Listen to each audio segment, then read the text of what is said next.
pagi Bapak Ibu semua. Terima kasih untuk Kepala Sekolah yang telah memberikan saya kesempatan untuk bisa berbagi praktik baik komunitas belajar di SLBN 25 Sinta. Pada praktik baik pagi hari ini saya mengambil tema yaitu untuk meningkatkan motivasi peserta didik autis dengan media tablet. Oke, lanjut.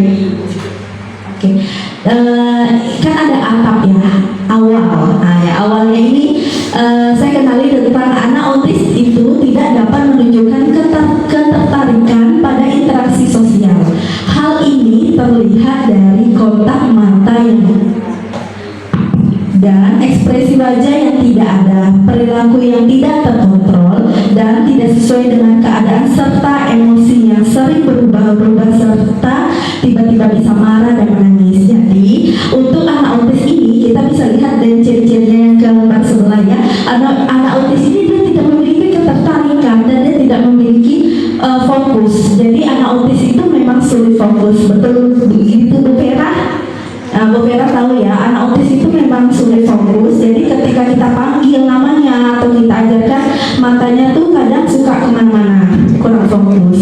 Dan yang kedua itu, anak autis itu dia memiliki interaksi sosial itu yang satu arah. Jadi kalau untuk anak autis itu untuk pembelajaran di kelas dia itu memiliki komunikasi yang satu arah. Sulit ya untuk yang dua arah, kecuali autis yang ringan mungkin bisa ketika kita ajarkan dia masih bisa nyambung apa yang kita ajarkan. Terus lanjut, ini T itu tantangan. Nah, jadi apa tantangan yang dihadapi ketika mengajar anak autis?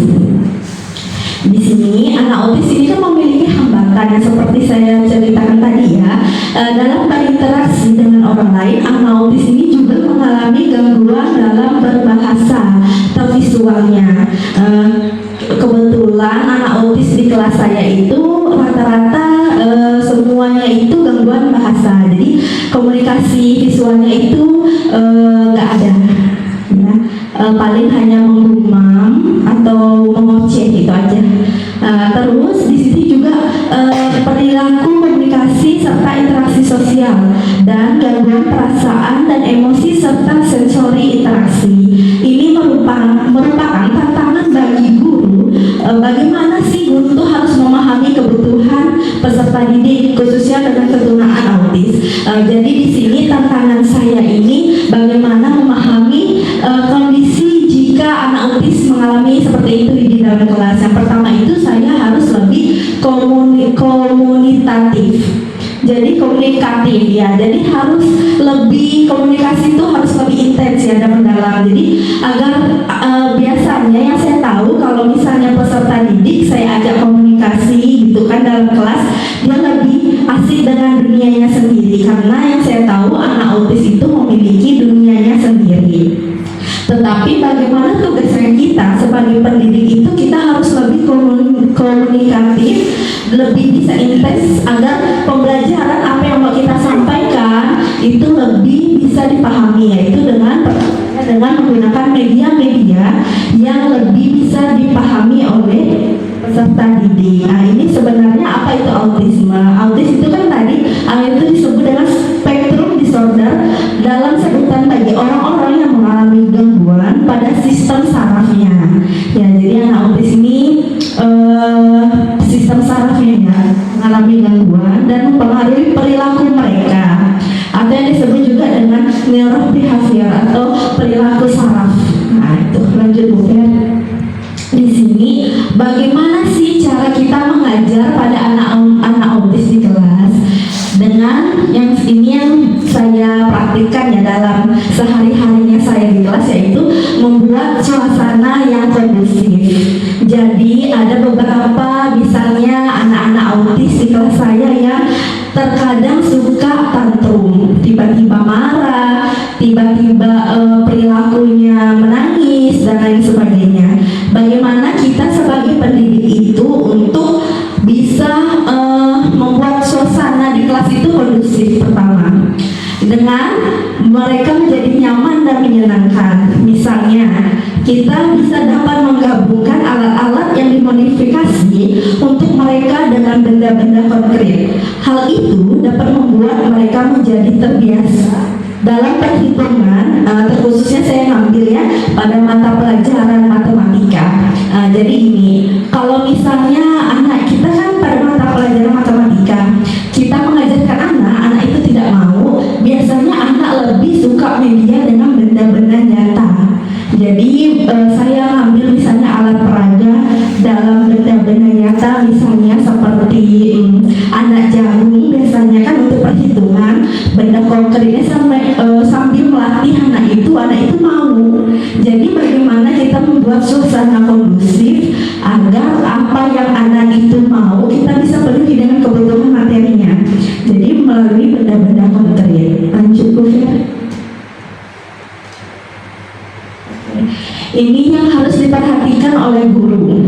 Yang pertama, itu kita harus mengajar dengan menggunakan media visual konkret. Pertama tadi yang saya ambil itu pada mata pelajaran matematika. Bisa juga saya mengambil dengan memotivasi anak-anak itu dengan media tablet. Jadi dengan media tablet ini kita tuh bisa tahu anak itu lebih aktif. Jadi daripada menggunakan biasa buku, anak itu lebih ketertarikannya itu dengan media tablet, karena dengan media tablet anak itu bisa berhitung dan terus tuh bisa kayak menulis angka-angka dan dia bisa menghapusnya sendiri. Jadi otomatis lebih suka seperti itu. Dan bisa juga dengan media teknologinya, itu bisa dengan media teknologi, misalnya dengan menggunakan laptop. Nah, jadi seperti itu. Jadi anak-anak tuh kalau kita menggunakan laptop tuh anak-anak tuh lebih asik. Jadi misalnya pembelajaran matematika dengan kita paparkan dulu medianya dengan laptop. Jadi perhitungan misalnya dia lebih tertarik dengan visual dengan materi pada matematika. Lanjut Bu Fer. Dan ini pembelajaran yang harus dicapai oleh peserta didik, yaitu pembelajaran yang harus dicapai peserta didik terkhususnya siswa dengan ketunaan autis, yakni dengan media pembelajaran yang konkret yang seperti saya bilang tadi, dengan segala alat atau benda nyata yang digunakan untuk membantu tercapainya tujuan pembelajaran. Media pembelajaran konkret adalah media pembelajaran yang paling cocok pada mata pelajaran matematika.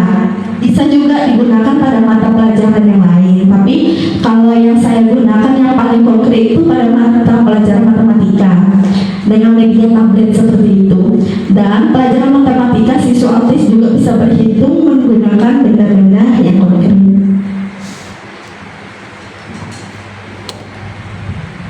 Ya, ini strategi pembelajaran bagi anak autis di kelas saya. Yang pertama, pembelajaran itu berbasis media tablet yang saya gunakan tadi. Yang kedua itu pembelajaran drill atau berulang-ulang. Jadi pada anak autis saya menggunakan pembelajaran yang bukan hanya sekali. Jadi hari esoknya lagi pelajaran matematika saya menggunakan media yang sama, dan pembelajarannya itu berulang-ulang sampai anak itu paham, baru kita lanjut dengan pelajaran yang lain gitu. Terus pembelajaran berbasis teknologi yang saya bilang tadi itu bisa menggunakan media laptop, jadi teknologi. Jadi anak itu bisa mudah paham dan menyerap dan lebih memahami. Dan selanjutnya itu ada media pembelajaran yang cocok untuk anak dengan hambatan autis. Antara lain itu ada kalender, sebenarnya kalender interaktif, ada flip puzzle, yaitu ada kartu kata, kartu angka, serta tabel. Nah, biasa yang digunakannya di kelas itu disediakan oleh sekolah luar biasa itu banyak media yang digunakan, kartu angka, kartu puzzle juga ada kalau nggak salah saya itu, dan ini kalender interaktif ada nggak? Belum ada ya, berarti kartu angka, kartu sama kartu kata ya. Nah, alfabet itu yang biasa saya gunakan juga.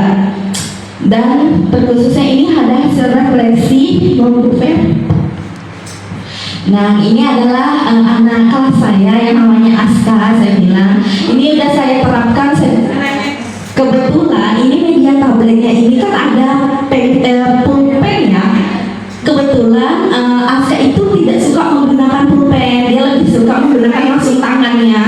Jadi dia langsung dengan tangannya, dan saya menggunakan kayak angka-angka di sampingnya. Jadi kalau pembelajaran tidak mungkin saya bilang satu, saya juga bilang satu ini mana pasangan yang sama ini, dia tulis satu. Terus saya bilang angka 2, saya bilang ini harusnya mana yang sama, ini angka 2, ya menerapkan angka 2 seperti itu. Jadi dengan hasil refleksi dengan media tablet, salah satu hasil refleksi dengan tablet konkret nyata, siswa dengan keturunan autis lebih menyukai pembelajaran, khususnya pada mata pelajaran matematika, dan lebih menyenangkan dan tidak membuat siswa mudah bosan dan siswa lebih mudah memahami. Boleh Bu Fer kasih videonya sebentar?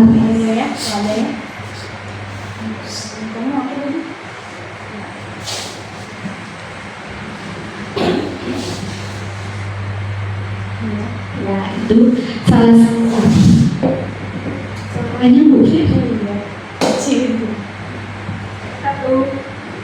Ini angka 1. Angka 3. Ini angka 3. Mana angka 3?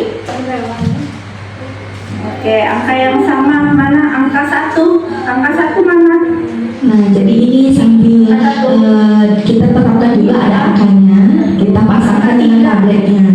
Ini angka 3. Mana angka 3? Di sininya mana? Di sininya mana angka 3? Nah, jadi ini salah satu. Tapi kalau dia menggunakan media seperti buku atau dia tuh lebih, Ibu pernah masuk ya Bu ya, observasi di kelas saya, Ibu tahu sendiri, dia menggunakan buku, dia lempar, jadi kalau media ini dia mau. Jadi ini yang saya terapkan di kelas saya, salah satunya media tablet.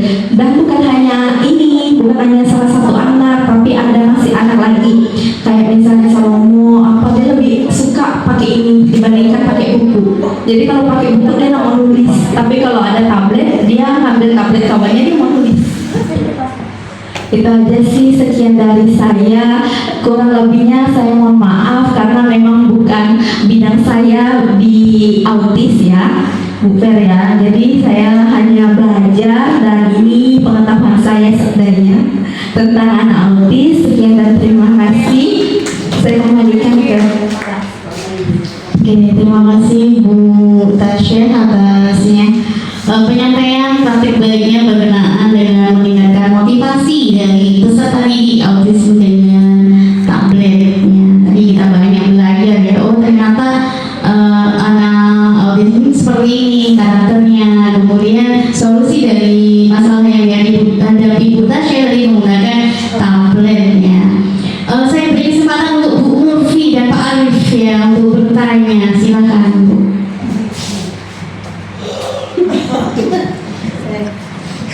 Baik, terima kasih Bu. Saya ingin bertanya, selain tablet gitu ya, itu kan media karena mengikuti digital ya. Selain tablet, apakah ada alat atau media yang lainnya untuk khususnya siswa yang autis? Itu saja. Oke, satu lagi pertanyaan ya, khusus untuk Tasya ini saya berikan untuk Pak Arif ya. Silakan Pak Arif untuk bertanya.